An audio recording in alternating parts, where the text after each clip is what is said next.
Balta ilə qoyub baş şah damarını kəsib də yəqin ki, çünki namest ölmüşdü.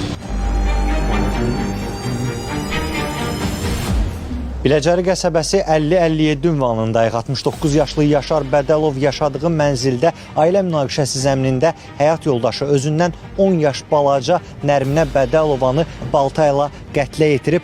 Daha sonra onun özünün də mənzildən nəşi tapılıb. Bir evdə yaşamırdılar. Bir evdə yaşayıblar, bir ailə kimi yaşayıblar. Sonra məhkəmələr olub bunlara.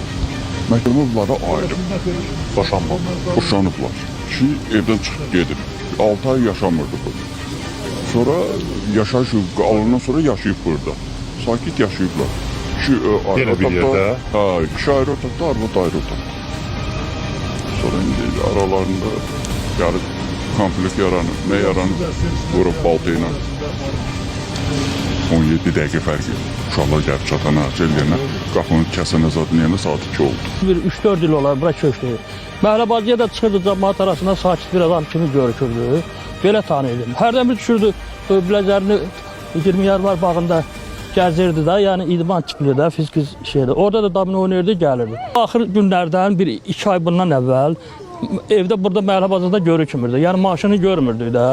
Sonra belə məlum oldu ki, gedib kənarda qalır da, ya kiraya qalır, ya qohumun evində qalır kimsə. Övladları var idi. Var qardaşım. Necə? 2 dənə oldu. Balaca yoxsa? Yox, balaca da öldü.